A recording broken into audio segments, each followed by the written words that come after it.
블록체인과 관련된 여러 시장 트렌드를 좀 준비해 봤고요. 저희는 이제 스타트업을 보육하고 투자를 하는 그런 엑셀러레이터라고 보시면 됩니다.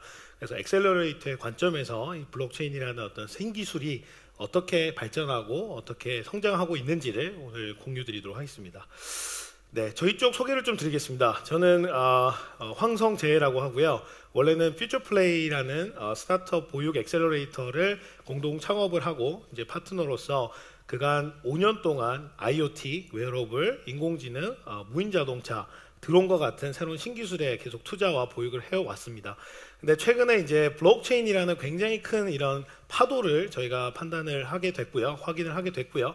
이런 어떤 변화를 저희가 수용하기 위해서 파운데이션 X라는 그런 형태의 자회사를 설립을 하게 됐고, 이 파운데이션 X는 블록체인과 관련된 다양한 산업군에 투자와 보육을 하는 그런 업체로 계속해서 성장해 나가고 있다라고 말씀을 드릴 수 있을 것 같습니다. 그래서 저희가 가지고 있는 비전은 블록체인 비즈니스 에코시스템을 만든다라고 생각을 하고 있고요. 단순히 블록체인 기술뿐만 아니라 혹은 산업뿐만 아니라 시장뿐만 아니라 블록체인의 어떤 비즈니스가 지속 가능한 형태로 만들어질 수 있도록 그러한 에코시스템을 만드는 그런 전략과 비전을 가지고 있다라고 말씀을 드릴 수 있을 것 같습니다. 그래서 많은 분들이 이제 파운데이션 X를 들어보셨을지도 모르지만 또 많은 분들은 이제 좀 생소하실 것 같습니다. 많은 분들이 이제 그라운드 X와 저희를 좀 혼동하시는 경우들이 많은데요. 그라운드 X는 저희 퓨처플레이의 CTO였던 이제 한재선 박사님이 카카오의 자회사로 이제 옮기셔서 대표가 되셨고, 이제 대표의 입장에서 그라운드 X라는 회사를 운영하고 계신다고 보시면 되고요. 최근에 이제 클레이튼이라는 그런 플랫폼을 이제 런칭하는 일종의 이제 플랫폼 기술 회사라고 보시면 됩니다. 저희는 이제 엑셀러레이터의 입장에서 여러 가지 기술에 투자를 하고 보육을 하는 그런 형태라고 보시면 되고요. 그래서 많은 X들이 있지만 저희의 X는 엑셀러레이터의 X로서 변수라고 보시면 됩니다. 그래서 변수가 1번부터 n번까지 계속 이렇게 성장하듯이 저희는 계속해서 투자를 해오고 있고, 지금 이 시각 저희가 한 17개 정도의 스타트업의 보육과 투자를 해오고 있습니다. 6개월 만에 한 17개 정도를 투자를 했으니까 꽤 많은 숫자라고 생각을 하고 있고요. 네, 그리고 뭐 블록체인 쪽에 계신 분들은 잘 아시겠지만 유독 블록체인 쪽에 X가 많습니다. 보시면은 펀디X, 그리고 뭐 제로X, X스퀘어, 10X, 탤런트X 뭐 이런 굉장히 X들이 많은데 저희의 X를 꼭 기억해 주시고 응원해 주시면 좋지 않을까, 네, 이런 말씀을 드리고 싶습니다. 아까 말씀드렸듯이 저희는 퓨처플레이의 자회사로 설립이 됐고요. 퓨처플레이는 그간 다양한 스타트업을 보육하고 투자를 해온 국내 유일한 그런 기술 기반 스타트업 엑셀러레이터이지 않을까 싶습니다. 시스코랑 네이버, SK 플래닛, LG 일렉트로닉스에서 투자를 받았고요. 저희가 이제 카카오와 SM 엔터테인먼트, 휴맥스, LG DNS가 LP로 있는 그런 펀드를 운영을 하고 있습니다. 그래서 리얼월드의 다양한 그런 비즈니스를 계속해서 이제 지속 가능한 형태로 만들어 오고 있고요. 파운데이션 X는 올 3월에 설립이 됐습니다. 그래서 6개월 정도밖에 안 된 신생 회사이지만 이제 저희가 그간 만들었던 다양한 경험을 기반으로 다양한 네트워크를 구축하고, 아까 보셨던 그런 리얼월드 네트워크와 블록체인 실태계에 있는 그런 그 네트워크를 같이 접목을 해서 실세계와 블록체인 세상을 이제 좀 더 연결하는, 네, 그런 형태의 비전과 전략을 가지고 있다라고 생각을 하시면 될 것 같습니다. 네, 저희에 대한 간단한 소개는 이제 끝난 것 같고요. 그러면 이제 저희가 왜 블록체인 그런 업계로, 블록체인 세상으로 뛰어들게 됐는지에 대한 말씀을 좀 드리도록 하겠습니다. 뭐 잘 아시겠지만 ICO라는 새로운 형태의 투자 방법론이 발명이 됐습니다. 기존에는 피앗 형태, 이제 법정 화폐 형태의 투자를 위해서 종이라고 하죠. 이 물리적 종이를 통해서 계약을 하고 도장을 찍고 직인을 하고 또 여러 가지 법적 그 절차를 거쳐서 투자가 이루어졌습니다.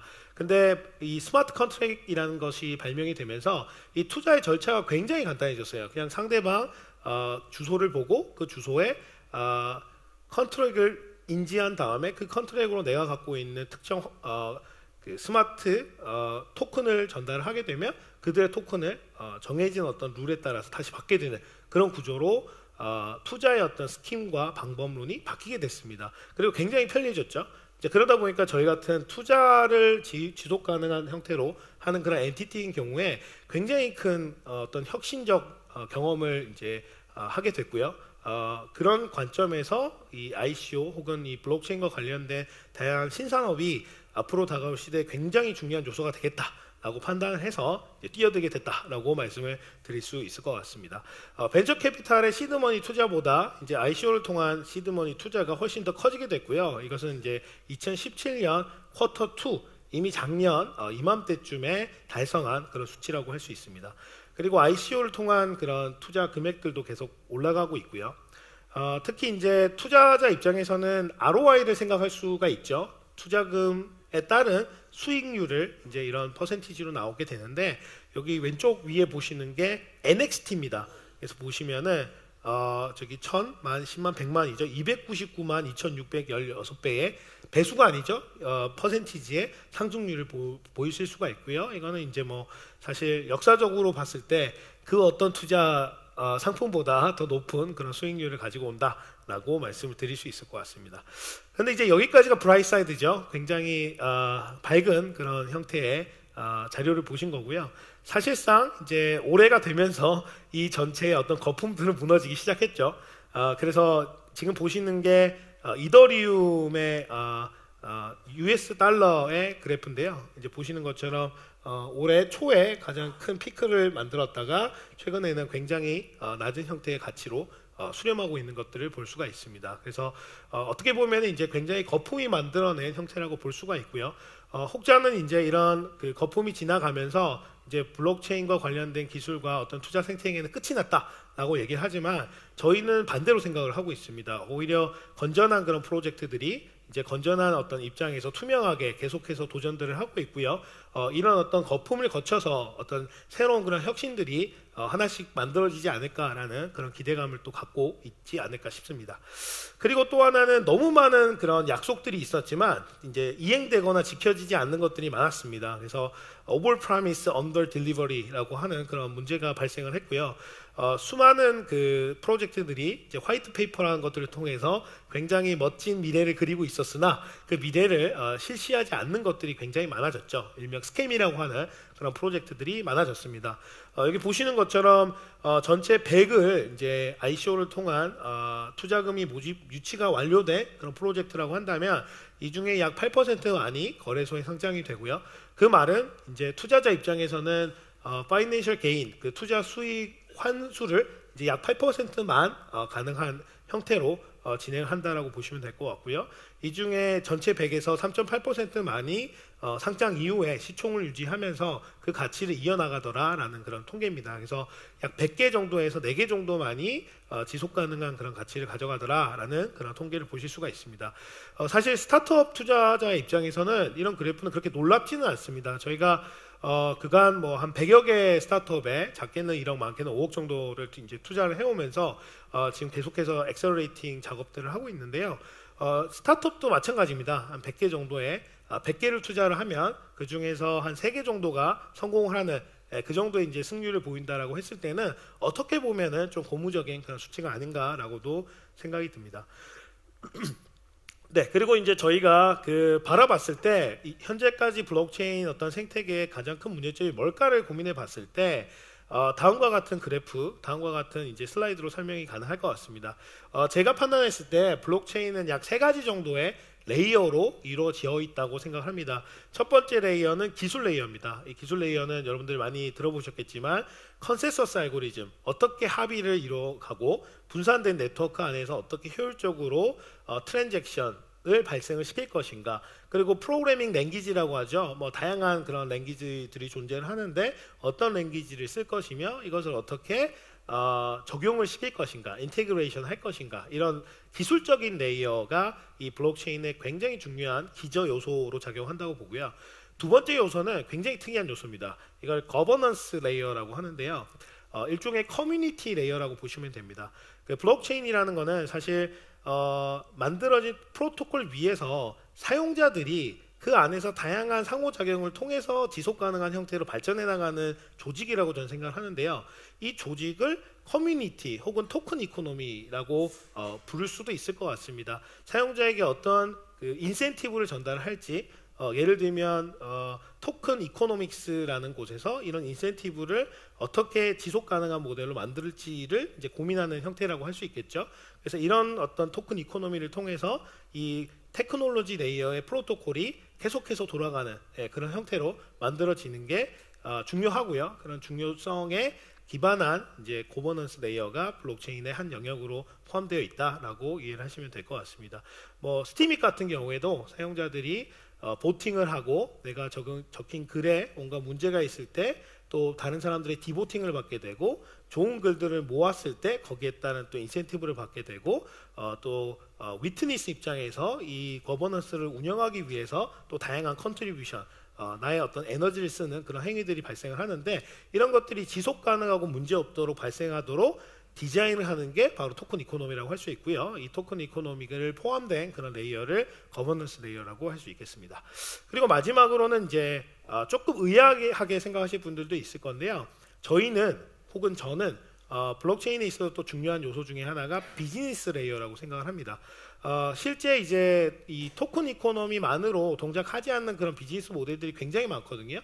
예를 들어서 어떤 인슈런스 서비스를 사용자 데이터에 기반을 해서 제공을 하는 그런 플랫폼을 만든다라고 했을 때 실제 리얼월드에 있는 여러 가지 인슈런스 컴퍼니와의 협업이 필요할 겁니다. 그러면은 그 컴퍼니와의 어떤 영업은 어떻게 담당을 할지, 그들과의 어떤 거래는 어떻게 담당을 할지 실행을 할 수 있는 그런 형태의 실행 유닛이 필요합니다. 그 인코퍼레이션을 할 수 있겠죠. 그래서 이런 인코퍼레이션의 어떤 실행을 저희는 비즈니스라고 하기 때문에 블록체인의 어떤 그 플랫폼에 있어서도 이 비즈니스 레이어가 굉장히 중요하다고 생각을 하고 있고요. 하지만 이제 많은 프로젝트들이 이 비즈니스에 대한 경험이 없고 비즈니스에 대한 어떤 철학이 좀 없다라고 저희는 판단을 했고요. 그래서 비즈니스를 많이 해봤던 사람들로 이루어진 저희 조직이 이 영역을 좀 지원해주다라고 생각을 해서 파운데이션 X가 탄생을 했다라고 생각을 하시면 될 것 같습니다. 네, 그래서 뭐 다양한 젊은 분들의 그런 스타트업들의 시도들이 있는데요. 어떤 시도들이 있는지 간단하게만 살펴보고 넘어가도록 하겠습니다. 그 크라우드 펀딩 혹시 아실지 모르겠어요. 킥스타터, 인디에고고 뭐 이런 플랫폼들이 있죠. 근데 여기에 문제가 뭐냐면 어떤 프로젝트에 제가 베킹을 한다고 합니다. 투자를 한다라고 하는데 사실 모를 해저드들이 굉장히 많았어요. 투자만 받고 투자금을 다른 곳에 사용하고 실제 프로젝트에 적용을 하지 않는 그런 문제들이 발생을 했죠.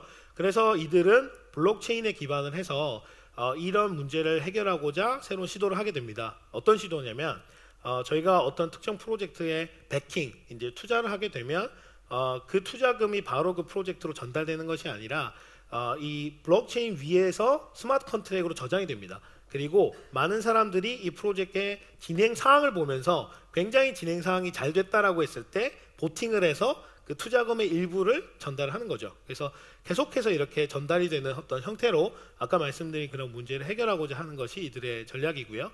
그리고 킥스타터나 인디에고고 같은 크라우드 펀딩에서는 사실 사용자들이 참여를 해서 어떤 프로젝트에 기여를 하게 되는데 이 참여에 대한 인센티브가 정확하게 명시화되어 있지 않습니다. 그래서 예를 들어서 어떤 문제가 발생을 했는데 어떤 사용자가 리플로 굉장히 좋은 아이디어를 냈는데 이 아이디어가 실제 제품에 적용이 되더라도 거기에 따른 인센티브를 받을 수가 없게 되는 거죠. 그래서 이거를 이제 블록체인 위에서 모두 다 증명을 해서 사용자들의 아이디어가 적용이 됐을 때 그에 따른 인센티브를 주는 그런 다양한 형태의 어떤 피처를 가지고 있는 새로운 플랫폼을 만들고자 하는 것이 플래츠캠프라는 어떤 새로운 프로젝트의 전략이라고 할 수 있습니다. 그래서 클라우드 펀딩에도 이제 이런 블록체인과 같은 기술이 활용될 수 있다라고 생각을 하시면 될 것 같고요. 그리고 라이즈라는 프로젝트는 여러분들이 이제 정보 불균형에 대한 그런 환경에 있다라고 저는 생각을 하는데요. 블록 안에서 이루어지는 다양한 그런 문제점들에 대해서는 사실 알기가 힘듭니다. 기존에 있는 여러 가지 그런 툴들이나 웹사이트가 있긴 하지만 사실은 초보자들이 알기에는 굉장히 어려운 용어와 그런 그 표현 들을 가지고 있습니다. 그래서 이들은 인공지능 전문가와 그리고 블록체인 전문가 그리고 인포비즈 전문가 이제 이분들이 모여서 이 블록 안에서 이루어지는 다양한 그런 부분들을 시각화해주는 그런 전략을 가지고 있는 팀이고요. 예를 들어서 이제 ICO에 투자를 해서 굉장히 많은 수익을 얻은 고래들은 어디에 투자를 할까를 이제 지갑별로 추적을 해서 그거를 이제 인포비즈화해서 비주얼라이제이션 시각화를 하는 그런 전략을 가지고 있고요. 궁극적으로는 이제 플랫폼 내에서 어떤 특정 ICO라든지 어떤 특정 회사에 대한 리뷰를 하고 거기에 따른 인센티브를 받아가는 구조를 취하고 있습니다. 이렇게 됐을 때 기존의 중앙화된 리뷰에 비해서 좀 더 민주적인 그런 리뷰가 가능하다라는 장점이 있을 것 같고요. 그래서 이런 리뷰잉 시스템, 이러한 애널라이즈 시스템에도 이런 블록체인이 굉장히 효율적으로 적용될 수 있다라고 할 수 있습니다. 그리고 아이스 프로토콜이라는 거는 저희가 기존에 투자했던 탱큐브라는 회사가 리버스 ICO를 한 프로젝트인데요. 여러분들이 이제 카드를 쓰거나 뭐 페이먼트를 하게 되면 그에 따른 이제 정보들이 생기게 되죠. 근데 이 정보는 사실 굉장히 가치가 있는 정보들입니다. 그래서 이 정보를 블록체인 위에다가 저장을 하고 향후 이 저장된 정보를 활용하고자 하는 그런 뎁사들에게 토큰을 받아서 지속 가능한 어떤 형태의 가치를 쉐어링하고자 하는 것이 이들의 전략이라고 할 수 있습니다. 그래서 여러분들은 영수증을 찍어서 혹은 여러분들의 문자 카드를 결제했을 때 나오는 그 문자를 파싱해서 전달하게 되면 그에 따른 인센티브를 토큰으로 받을 수가 있는 거고요. 이런 토큰들은 이제 다음번에 여러분들의 뭐 커피 값이나 아니면은 뭐 다양한 형태의 그런 그 페이먼트로 활용이 될 수 있는 그런 형태의 토큰 이코노미를 가지고 있다라고 보시면 됩니다. 그래서 이런 어떤 그 바운티라든지 사용자의 어떤 컨슈밍 데이터들도 블록체인을 활용해서 그 가치를 확대시킬 수 있다라고 생각을 합니다.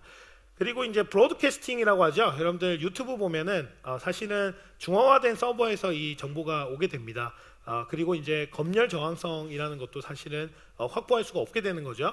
그래서 이제 이 어떤 스트리밍, 이 컨텐츠의 스트리밍을 이제 블록체인 기술을 활용을 해서 분산된 어떤 웹 RTC로 활용을 하는 그런 프로젝트도 있고요. 그리고 이제 여러분들 뭐 P2P 대출이라든지 아니면은 은행에 있는 다양한 그런 금융 상품들을 블록체인 위에서 투명하게 서로 연결을 시켜서 사용자는 좀 더 좋은 상품을 받아볼 수 있고 은행과 그 금융 상품을 제공하는 그런 프로바이더는 좀 더 효율적으로 렌더라든지 아니면 바로워를 찾을 수 있는 그런 형태의 이제 플랫폼을 또 블록체인 기반으로 하는 그런 프로젝트들도 속속 나오고 있습니다. 그리고 이제 에어블락이라고요. 아마 아시는 분들도 많이 있을 건데요. 여러분들이 휴대폰을 켜고 사용하는 그 모든 행위가 사실은 가치가 될 수가 있습니다. 근데 여러분들 그 행위에 기반한 데이터가 사실은 지금 많이 활용이 되고 있음에도 불구하고 여러분들께는 그 가치가 전달되고 있지 않습니다. 예를 들어서 이제 배달의 민족 같은 경우도 여러분들이 배달의 민족 앱을 켜고 양념 통닭을 많이 터치를 하는지 아니면은 소스가 묻은 통닭을 많이 터치를 하는지가 사실 굉장히 고귀한 데이터인데 사실 그 데이터가 이미 활용되고 있습니다. 어디를 통해서 활용되고 있냐면 이 에어블락의 모 컴퍼니인 AB180이 SDK를 어태치를 하고 있고 그 SDK를 통해서 뭐 타겟 정보를 인식하기 위해서 계속해서 활용이 되고 있는데 아직 그 정보가 여러분들에게 가치로서 전달되고 있지 않는 거죠. 그래서 이런 어떤 광고 플랫폼을 블록체인을 이용하면 두 가지 혁신을 이룰 수가 있습니다. 첫 번째는 사용자의 어떤 정보를 팔 것인가에 대한 의결권을 사용자에게 돌려줄 수가 있고요. 나는 이 정보는 팔기 싫어 라고 한다면 그 정보를 끌 수가 있는 거죠. 두 번째는 이 정보의 가치가 어떤 금전적인 형태로 만들어졌을 때 그 가치의 일부를 사용자에게 되돌려줄 수가 있는 겁니다. 그래서 어떻게 보면 이제 토큰 이코노미의 혁신이라고 할 수가 있고요. 이런 형태의 이제 다양한 시도들이 이제 글로벌리 굉장히 많이 이루어지고 있고 저는 이제 올 말이나 내년 초 중반 정도가 되면 이런 형태의 애플리케이션들은 여러분들 스마트폰에 한두 개 정도는 깔리지 않을까라고 생각을 하고 있습니다.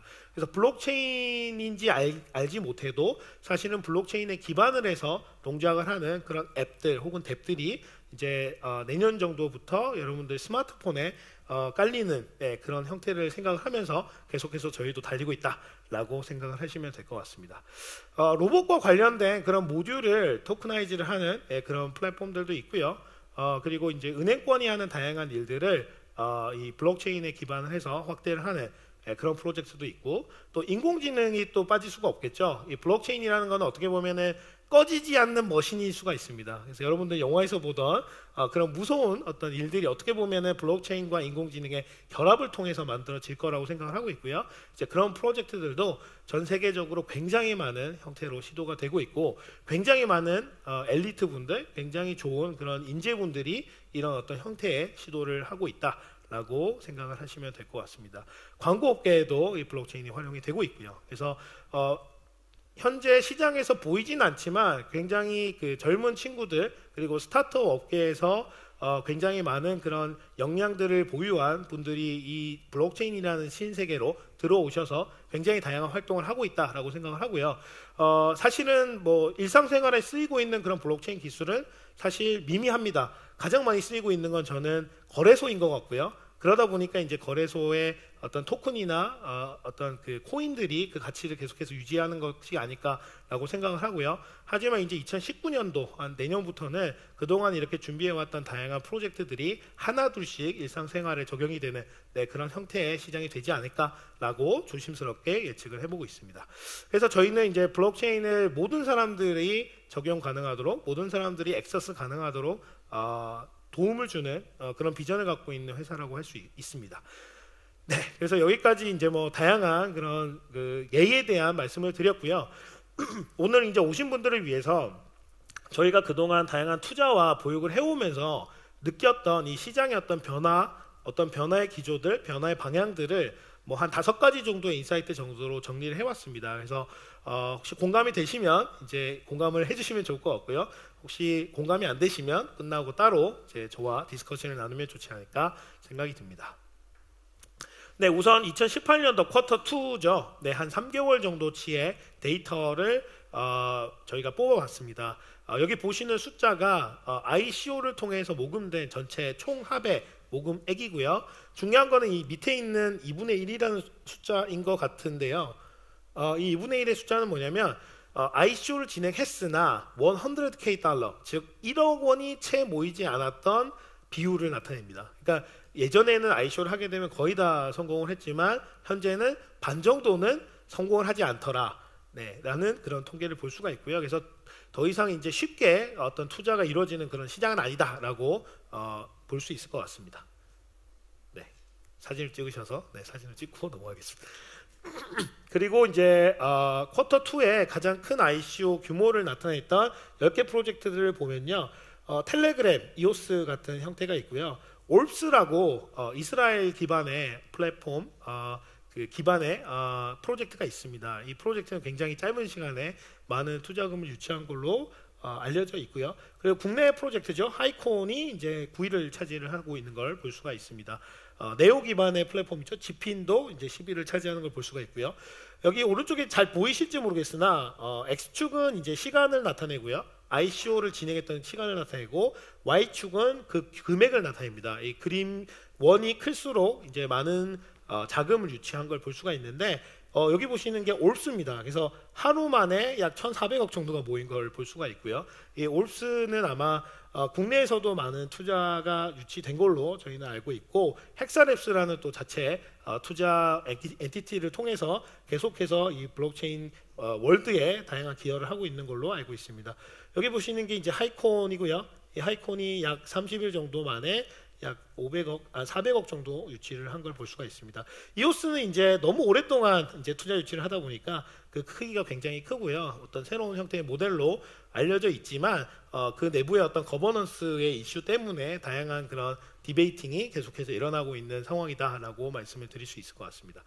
네, 그러면 이제 이런 다양한 프로젝트 중에 투자자 입장에서 가장 ROI가 높은 건 뭐냐, 리턴이 가장 높은 게 뭐냐, 를 이제 각 카테고리별로 나타낸 겁니다.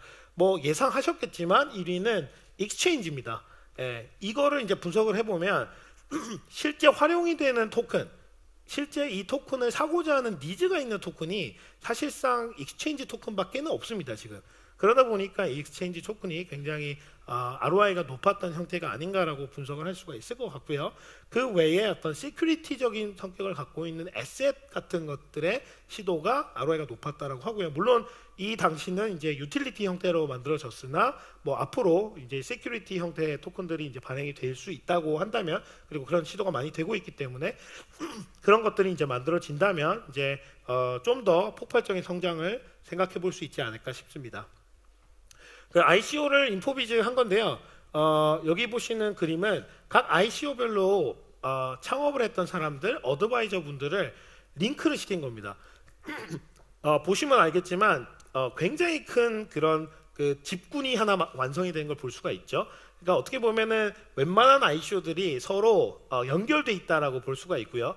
연결돼 있지 않는 ICO들을 이렇게 나열을 했을 때 사실상 이제 많은 수를 차지하지 않는 걸 볼 수가 있습니다. 그래서 웬만한 그런 어드바이저들이 한번 성공을 한 다음에 다른 쪽에 또 기여를 한다던가 연결이 된다던가, 혹은 어떤 창업자들이 다른 어떤 프로젝트에 어드바이저로 들어간다던가, 이런 어떤 내부의 커넥션들이 굉장히 많이 발달해 있다라고 볼 수가 있을 것 같고요. 그리고 이거를 이제 저희가 자료를 받아서 이 밸류에이션을 측정을 해봤는데, 어떻게 보면 여기는 이제 왕따 프로젝트거든요. 다른 곳과 접촉이 없는 프로젝트인데 이 프로젝트에 비해서 연결된 프로젝트의 밸류가 훨씬 더 높다라는 것을 또 발견을 할 수가 있었습니다.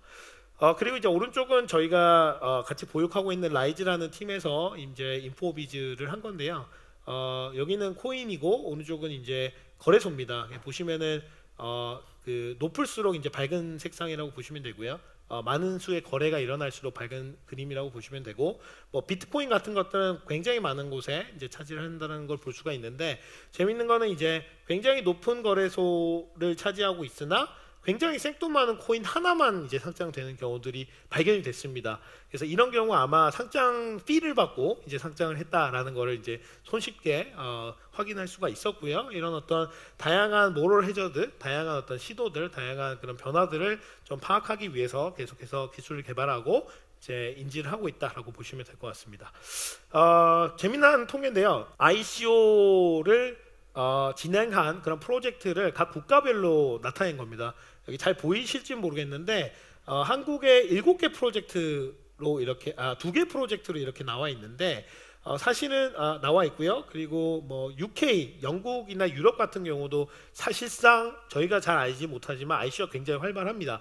그래서 여기 보시면 49개 프로젝트, 미국은 70개 프로젝트가 2018년 쿼터 2에 진행이 됐습니다. 그래서 굉장히 이제 서양권에서 이 ICO 프로젝트가 활발하게 일어나는 걸 볼 수가 있고요. 싱가포르도 57개 정도로 사실은 이제 주변 국가의 ICO가 많이 금지되어 있다 보니까 이제 실제 레지스트레이션을 이쪽에서 하고 진행하는 걸 볼 수가 있습니다. 그래서 실제 프로젝트 팀의 오리진을 봤을 때는 한국 팀들이 약 16개 팀 정도가 되는 걸 볼 수가 있습니다. 그래서 많은 팀들이 한국에서 프로젝트를 진행하지 않고 다른 국가로 가서 이제 이 ICO 프로젝트를 진행한다는 거를 이 그 지오그래피컬 디스토션을 통해서 이해를 할 수가 있지 않을까 싶습니다. 네, 그래서 뭐 국내에 굉장히 많은 프로젝트들이 있으나 이제 한국에 적용하지 않고 해외로 가서 만들어지고 있고요. 대신 이제 다양한 산업군들이 만들어지고 있습니다. 이건 좀 과거 자료여서 이제 뭐 한정된 그런 섹션이긴 하지만 뭐 미디어들도 많이 만들어졌고요. 로펌들도 많이 성장을 했죠.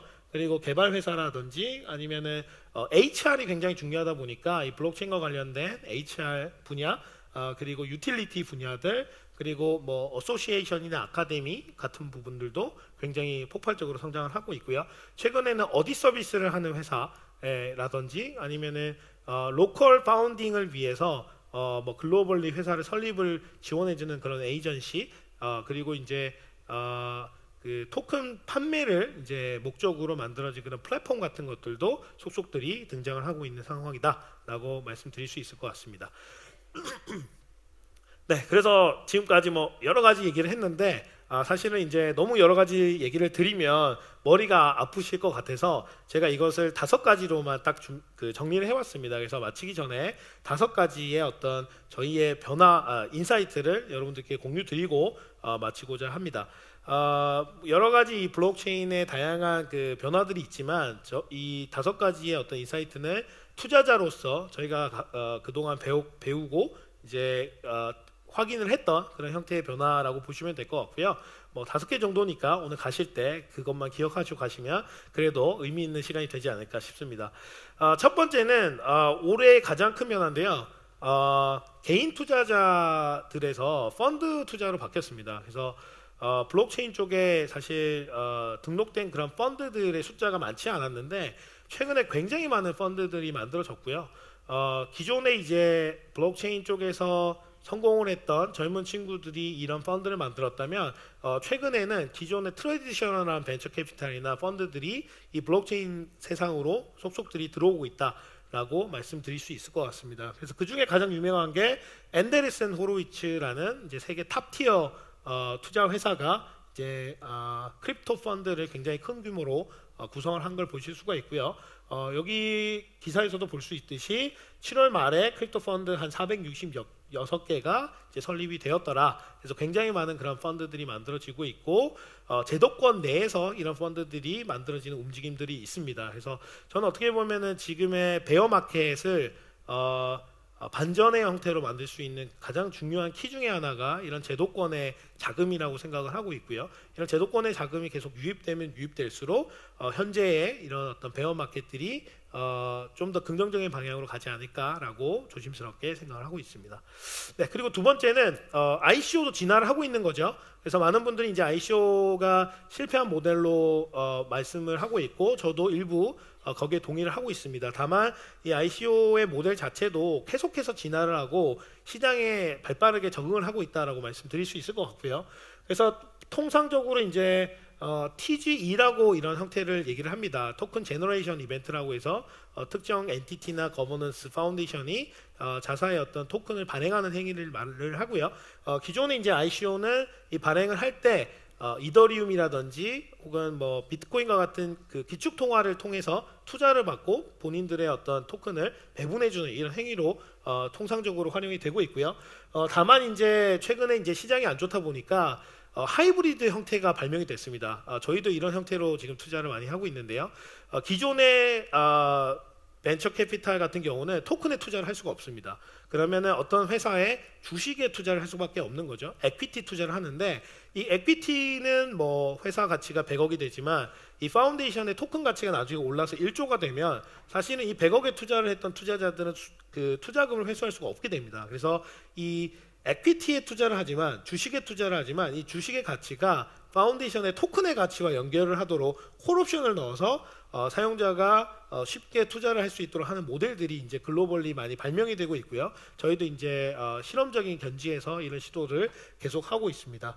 그래서 ICCO 이제 컨버터블 노트 형태로 컨버터블 코인 혹은 이제 컨버터블 에퀴티 형태로 ICAO라고 하는데 이런 형태로 이제 투자가 되는 것들이 만들어지고 있고요. 두 번째는 이제 뭐 블로코가 만든 그런 에르고 같은 경우에 IFO를 하고 있죠. 그래서 기관 투자들 외에 일반 사용자들에게는 사용성을 기반을 해서 토큰을 배분하거나 아니면 뭐 에어드랍하는 형식으로 이제 무료 토큰을 공개를 하는 그런 형태들도 속속들이 등장을 하고 있습니다. 그래서 어떻게 보면 스티밋 같은 모델이고요. 스티밋이 토큰을 뭐 이더리움과 비트코인을 통해서 팔았느냐, 기관한테만 팔았고 일반 개인들에게는 팔지 않죠. 일반 개인들은 그러면 그 토큰을 어떻게 확보를 하느냐, 그 개인들의 노력과 땀으로 확보를 하는 거죠. 그래서 좋은 글을 쓰고 그 글들을 잘 검색되도록 잘 엮으면 거기에 따른 인센티브를 토큰으로 받는 겁니다. 이런 식으로 ICO를 할 수가 있는 거고요. 이런 식으로 토큰 제너레이션을 할 수 있는 거고요. 이제 그런 형태를 IFO라고 합니다. 그래서 최근에는 이제 익스체인지에 직상장하는 경우도 생기고 있고요. 스타트업 가치가 뭐 50억에서 한 200억 정도 사이에 이제 있는 이런 업체들이 자신의 그 토큰 발행을 이제 ICO를 통해서 판매를 하는 것이 아니라 그 가치를 그대로 이제 거래소와 논의를 해서 그 거래소의 토큰으로 바로 상장을 시키는 그런 직상장 형태의 시도들도 이루어지고 있고 일부 토큰만을 발행을 해서 이제 IEO하는 그러니까 거래소에 상장을 시키는 그런 시도들도 이루어지고 있습니다. 물론 이제 사이드 이펙트도 굉장히 많습니다. 일부 토큰을 만드는 경우에 가두리 양식장이라고 해서 이제 디맨드를 굉장히 올려서 토큰 가격을 인위적으로 높인 다음에 그 토큰 가격을 통해서 다른 곳에 상장을 시키는 뭐 이런 기법들이 나오고 있고요. 이런 기법들은 어떻게 보면은 좀 시장을 교란하는 행위라고도 볼 수 있기 때문에 그런 점에서는 좀 주의가 필요하지 않을까라고 생각하고 있습니다. 그리고 최근에 가장 핫한 부분이 바로 STO 이고요. 이제 시큐리티 토큰 오퍼링입니다. 그래서 기존의 에퀴티와 같은 그런 배당의 어떤 형태를 띈다거나 아니면은 그 거래가 가능한 어떤 그런 형태를 띌 때 보통 시큐리티 토큰이라고 하는데요. 이런 시큐리티 토큰을 그냥 전방위적으로 아예 선언을 하고 가는 그런 프로젝트들도 최근에는 많아졌습니다. 그래서 거래소들도 그런 그 자격증을 준비를 하고 그래서 시큐리티 토큰을 확보할 수 있는 그런 형태의 플랫폼으로 가고자 하는 방향이 이제 현재 시장의 어떤 흐름이라고 볼 수가 있고요. 아직까지 레귤레이션이 이에 미치지 못하고 있지만 시간이 흐르면 이런 부분들은 점차 좋아지지 않을까라고 조심스럽게 생각을 하고 있습니다. 그리고 세 번째는 이제 리버스 ICO죠. 그래서 다양한 존재하는 그런 스타트업들 일정 규모 이상의 회사들이 토큰을 발행하는 그런 형태의 시도들이 되고 있습니다. 그래서 많은 분들이 이제 리버스 ICO라고 하는데 저는 리버스 ICO는 좀 잘못된 표현인 것 같아요. 리버스라는 거는 어떤 하나의 회사가 있고 플립이 되는 거죠. 그러면은 원래 있던 그 인코퍼레이션은 사라지고 파운데이션만 남아야 사실 리버스라는 그 얘기가 명확해진다고 저는 생각을 하는데 웬만한 그 리버스 ICO를 하는 프로젝트들은 ICO를 하면서 인코퍼레이션을 그대로 둡니다. 그래서 원래 동작을 하고 있던 그런 주식회사가 있고 이 주식회사가 파운데이션을 어디셔널리 만든 다음에 여기에 플러그인을 해서 이 생태계를 만드는 전략들이 굉장히 보통의 어떤 시도라고 보면 되거든요. 이제 그런 점에서는 이제 리버스라기보다는 하이브리드 형태로 ICO가 된다라고 표현하는 것이 좀 더 바람직하지 않을까 생각이 들고요. 이런 모델들도 저희가 뭐 시장에서 봤을 때 다양한 그런 그 복잡성을 띠는 어떤 형태들이 이루어지고 있는데요. 시간상 이 부분은 이제 그냥 넘어가도록 하겠습니다. 그리고 네 번째 변화는 ICO로 흥했던 여러 가지 프로젝트들이 실질적인 그런 리얼월드의 회사들을 인수하기 시작했다라는 점입니다. 그래서 보시면 토큰페이 같은 회사들도 실제 리얼월드에 있는 뱅크의 8% 정도의 지분을 인수하기 시작했고요. 여러분들 잘 아시는 트론 같은 경우도 뭐 비트토렌트를 최근에 인수를 했죠. 그리고 뭐 바이낸스 같은 경우도 지갑회사라든지 보안회사들을 계속해서 인수하고 있고 통계치를 보면은 굉장히 많은 그런 회사들이 이 블록체인을 기반으로 한 회사들의 인수가 되고 있다. 그래서 제가 어제 봤던 통계는 2018년도에 약 180개 정도의 엑싯이 이 블록체인 업계에서 이루어졌다라는 걸 봤는데요. 이제 그런 정보들이 이제 굉장히 함의하고 있는 의미는 이제 리얼월드의 비즈니스와 블록체인 생태계 비즈니스가 서로 가까워지고 있다라는 그런 점을 들 수 있을 것 같습니다. 네, 그리고 마지막으로 저희가 확인할 수 있었던 트렌드 중에 하나는 ICO가 커지는 겁니다.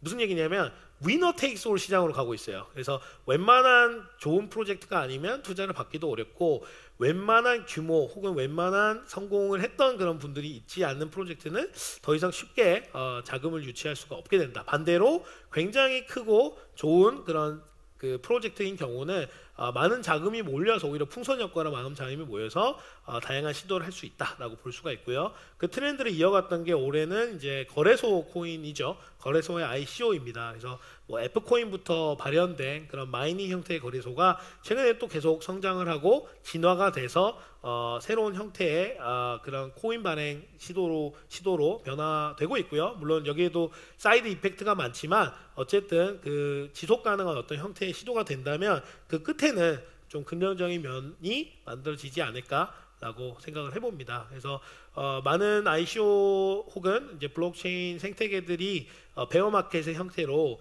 많이 축약되고 이제 죽어가고 있다라고 얘기하지만 실질적으로 어떻게 봤을 때 저희 쪽의 입장에서는 개선되고 있다라고 표현하는 게 더 맞을 것 같고요. 이런 상황에서 저희가 좀 더 건강한 그리고 투명한 그런 시도들이 계속 이루어진다면 좀 더 밝은 그런 블록체인의 미래가 만들어지지 않을까 생각이 듭니다. 네, 여기까지 저희 발표 마치고 들어가도록 하겠습니다. 감사합니다. 네, 좋은 강연 들려주신 황성재 대표께 다시 한번 뜨거운 박수 부탁드립니다.